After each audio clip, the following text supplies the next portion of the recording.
Hey, how's everybody doing? Welcome back. 365 Days Towards Racial Change. My name is Thomas Nyback. We're here talking about black issues in America. How can blacks uh, organize, move up, really compete, participate in America's socioeconomic landscape to compete well uh, in this white system.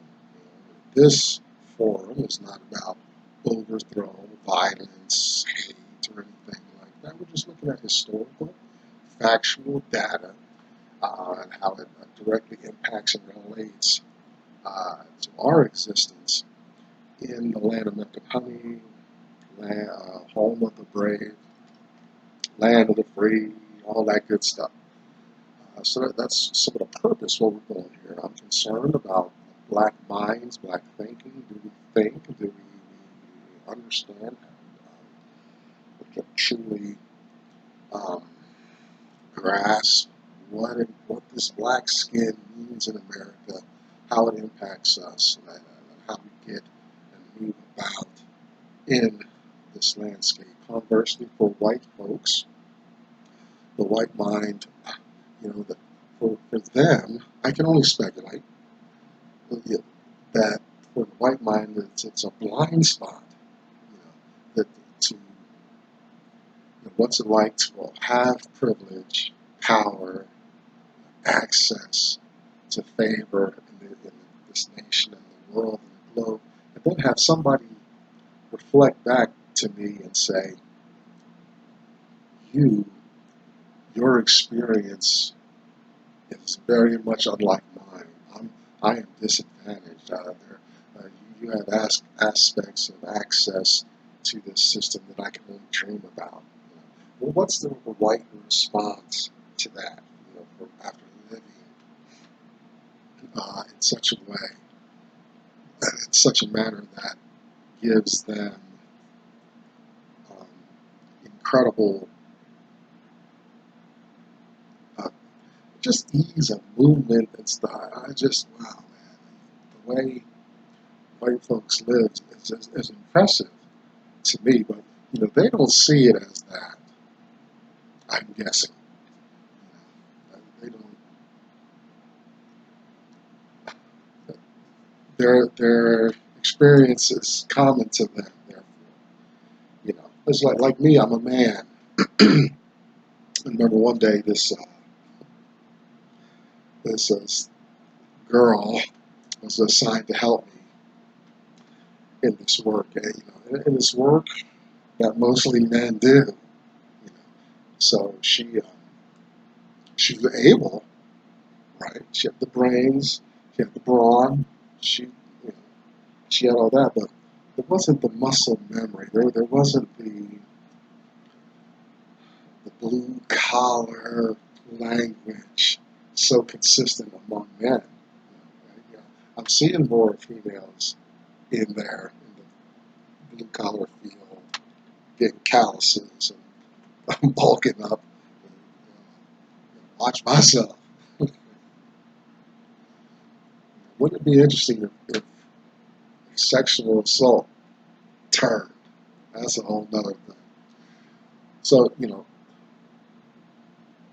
but me being a man, I'm like, of course, do I have to tell you everything? And all that? That it wasn't a vocal. We didn't exchange, but I was like, oh boy, the girl doesn't know some of this stuff that I've been doing for decades, right? And today we could turn that around too, uh, to whatever is common for women in the workplace. I would be totally at a loss uh, to to function efficiently unless I was educated, mentored, and so on. Same for white folks. They've got that life, and sure they can. They just don't get it. Even after slavery, when slavery was cooling down, emancipations and things like that, some white folks were like, attitudes like, get it together, black folks. Why are you so strung out here? You're free now. Get it together. Ah, these white folks been living and determining their lives, reaping and sowing and stuff like that. These black people are like, I don't know what to do. I don't know how. I'm not educated in this system. And then for white folks to be so callous. That's what I'm talking about here. The white man. For some. Financial literacy, understand your money, how it works, how to make it work for you. Are bitcoins and the other currencies, Bitcoin's just the big ticket item, I guess, that everybody's talking about, you hear much about. There's others out there. And like, what's that mean? How does that work? Well, why is it an alternative? Why are people becoming gazillionaires from this currency issue? Isn't all money money? Well, no. That's part of the understanding. I don't have time right now to do sufficient research to see where I want to be in that conversation, but it's definitely on my mind what's going on. I'm inspired by a man named Dr. Claude Anderson to forward this work and this agenda on day 240. And I've read 3 of his works. We reference all 3, pretty exclusively. A lot of conversation had from a lot of them. The first book I read of his was a Black History Reader, 101 Questions You Never Thought to Ask. He talks about the historical and factual systemic reasons for the condition of black people in America. Very good stuff. Please get his books. Black Labor, White Wealth, Social Power, and Economic Justice, and Dr. Anderson's National Plan to Empower Black America. Powernomics. You can find Dr. Anderson at powernomics.com. Behind you see the hashtag #us2 symbol. Find a black woman reaching out to one another for some issues exclusive to black women. Check out Black Enough, BLAGGENUF, for a Black Facebook experience. And if you can't find your flavor anywhere on the World Wide Web, do what I did. Start your own little community and see what can happen. And finally, we have story time, a fictional account of historical and factual information regarding slave life, slave master life in America. Very good book. If you get it, read it to the end. There's some very important stuff. We're going through now. We're a little more than halfway.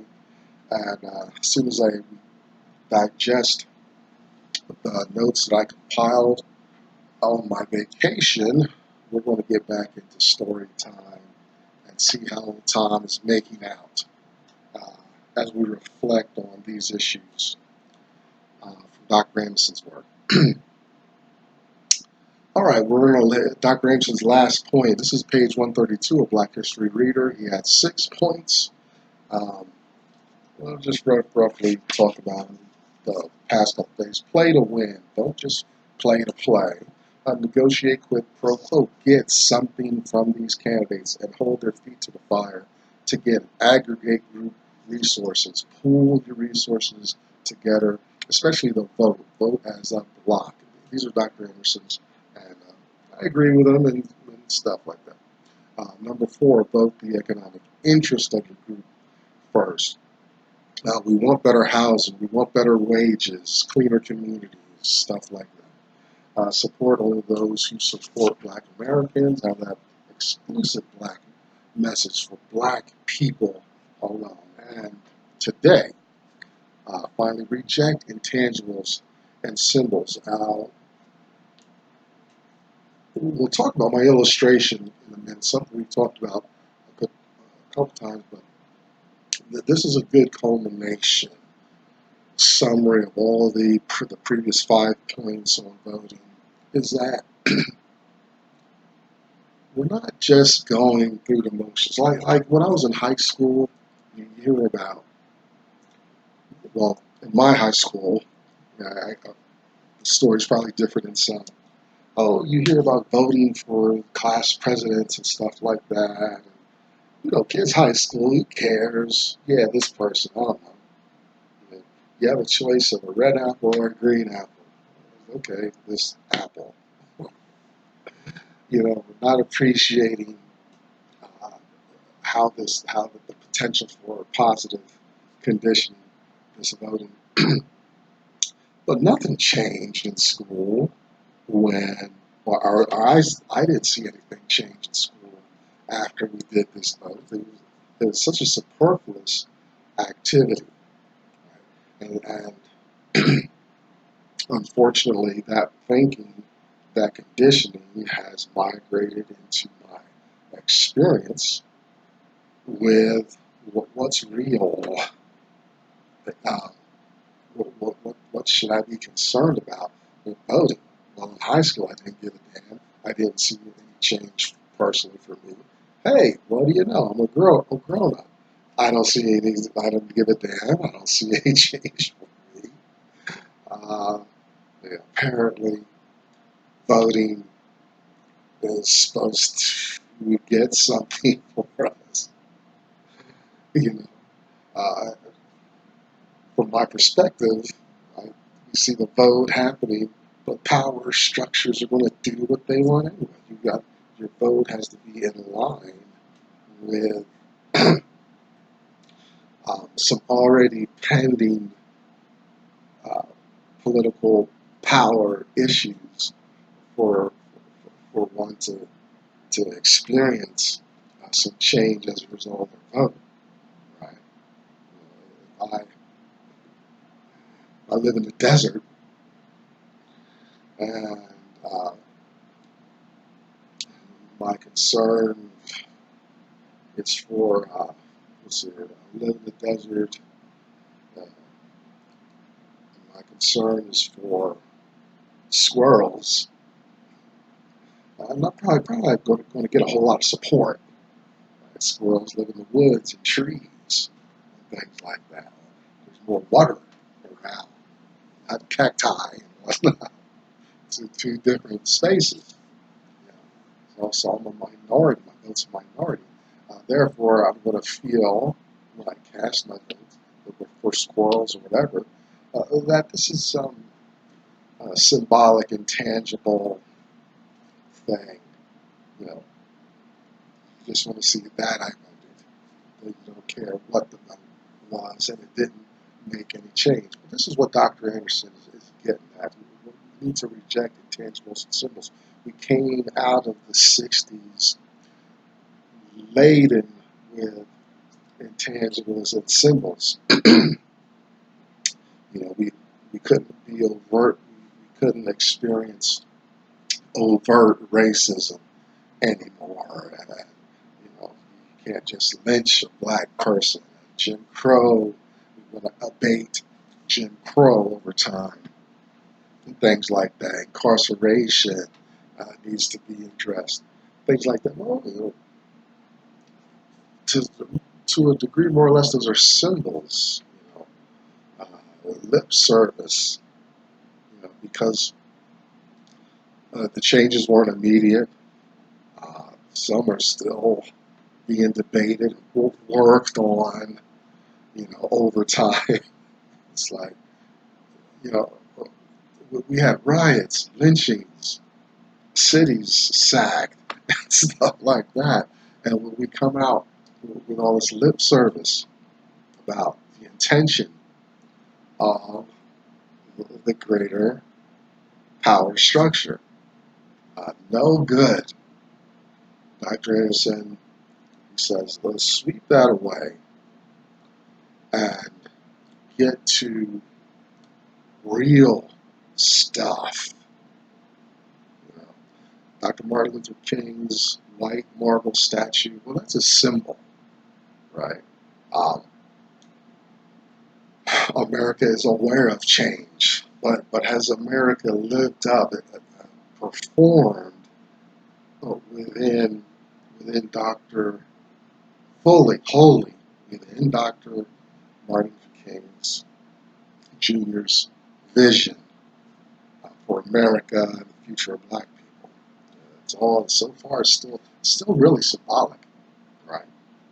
See, don't be fooled by the entertainers and sports stars, because that's actually an indictment against success in America, because it says you really gotta work hard over a long time to um, participate and compete in America as a black person.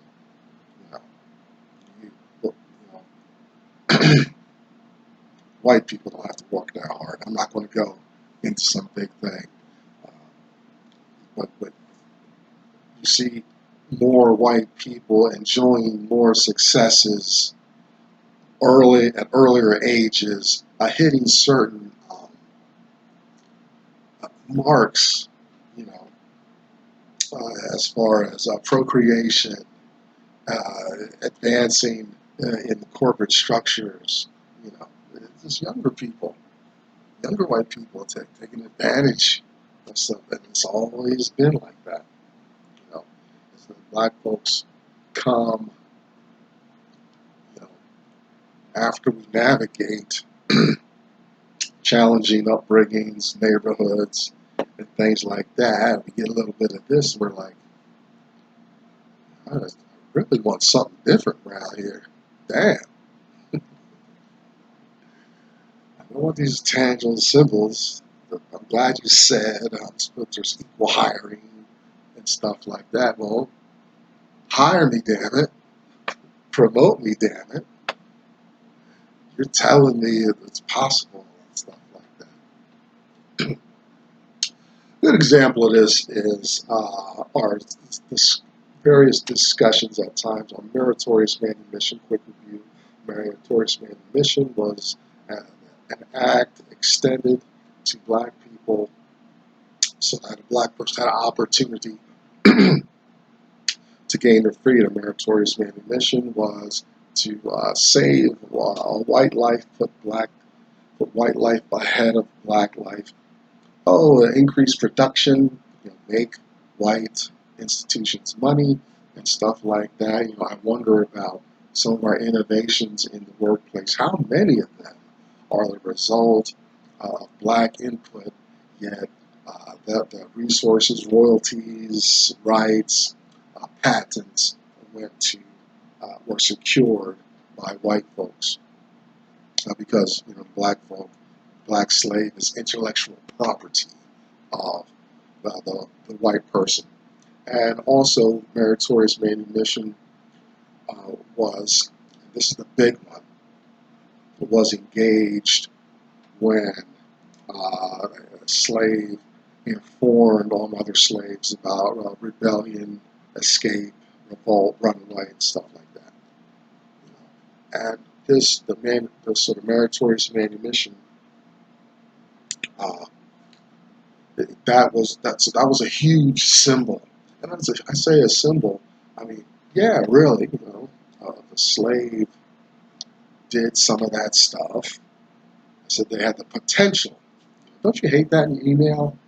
You won, $5 million. But then you click the link and it says, well, if you participate, you have the potential to win a prize. Everything goes downhill once you click on that damn advertisement.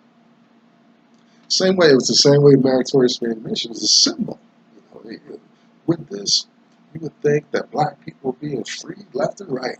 They'd be working hard to increase production and inform on others and stuff like that, and save a white life.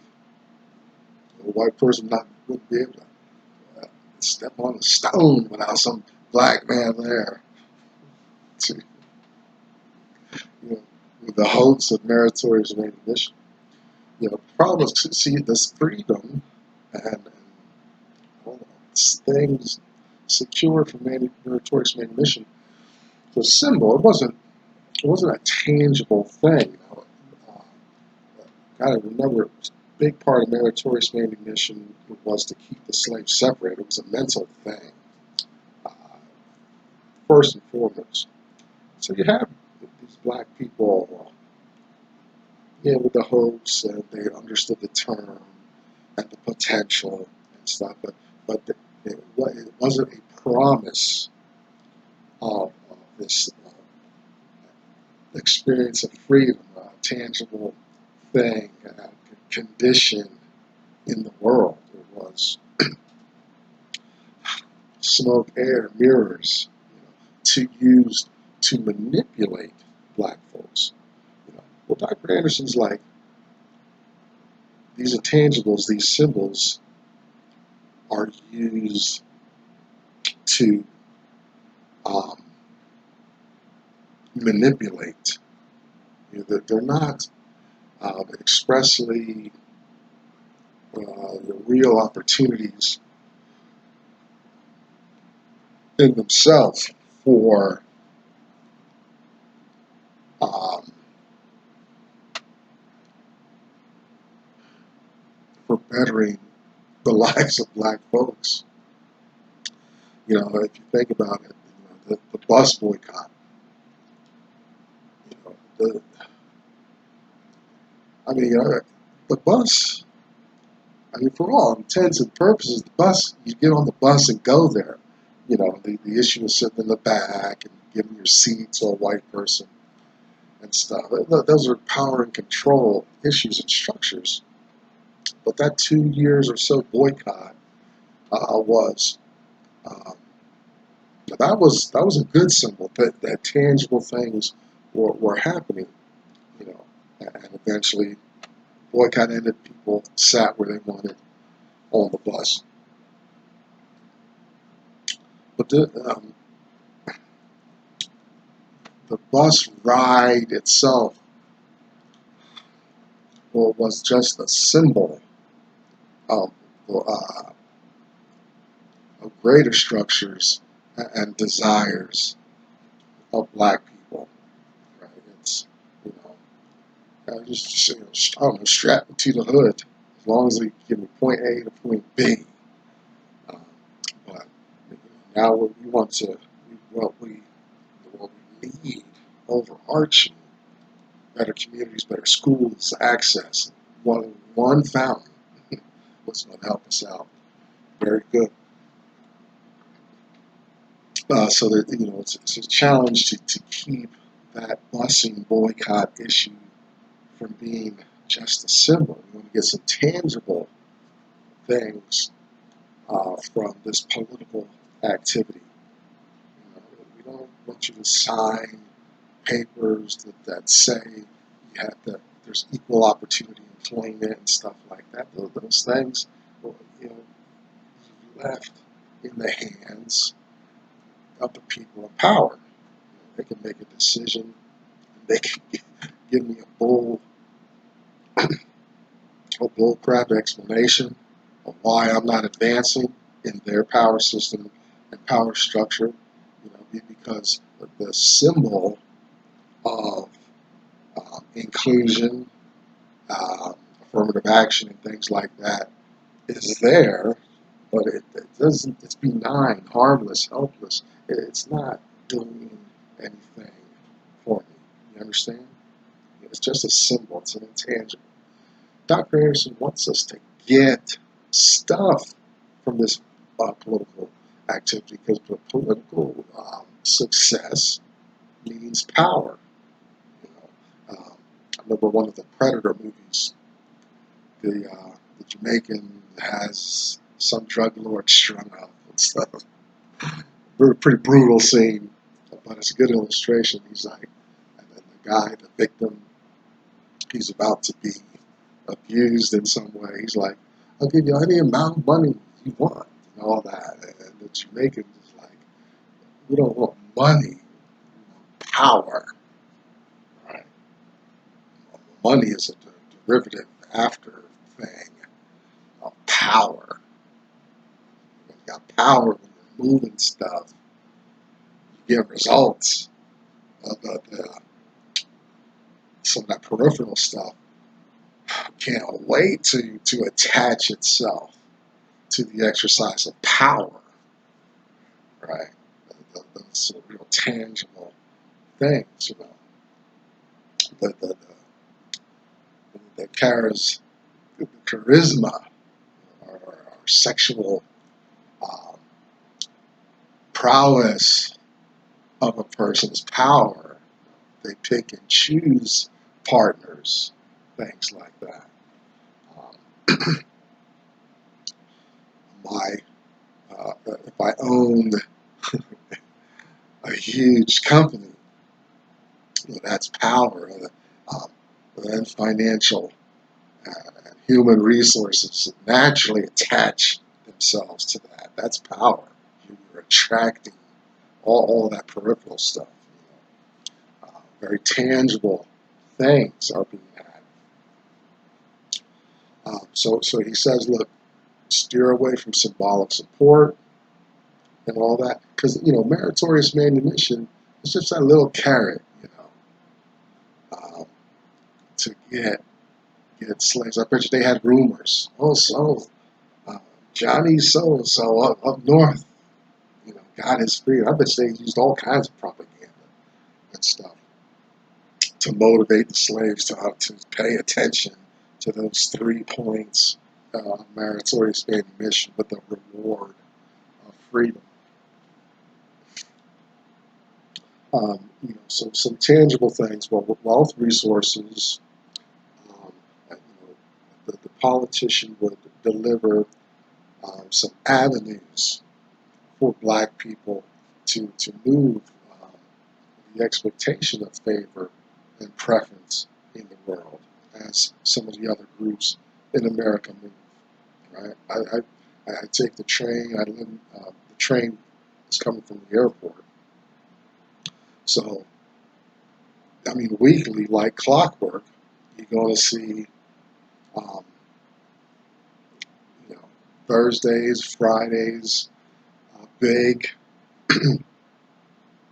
um, a lot of movement of white folks, either heading to chill out or fly out of town and stuff like that. And like clockwork, um, Sunday night, Monday night, they're returning. It's very clear. Majority, overwhelmingly majority. You don't see other groups uh, moving in that way, exercising that kind of privilege in the system. That's what Dr. Anderson is trying to get through our head on that point, is that um, some tangible things as a result of this political activity and this power. You need to be seeing blacks more visible in those arenas.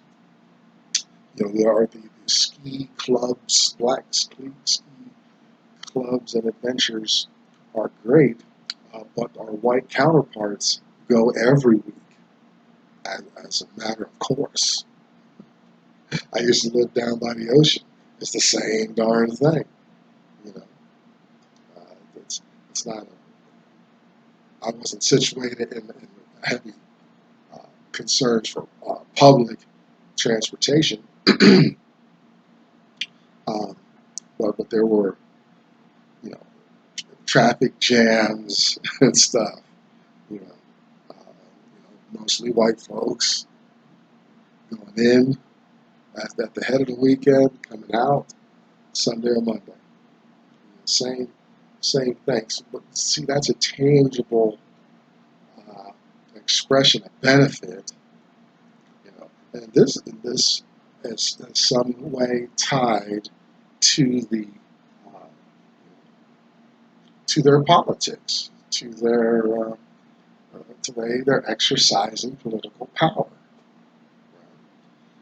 So us black folks, we talked about this as well a couple of days ago. The leader has to deliver. If the leader doesn't deliver, then we need to have some other tools to get the leader out, put a leader in there who's going to represent our interests and concerns, period. And not symbols, lip service, intangibles, things like that. Real stuff. See real change, positive change happen in our lives. I'm Tom Lose Nyback. Day 240 out of the way. 365 days toward racial change. Let's come back again tomorrow, see what kind of good news that we can get into. I hope things are going well for you. Bye-bye.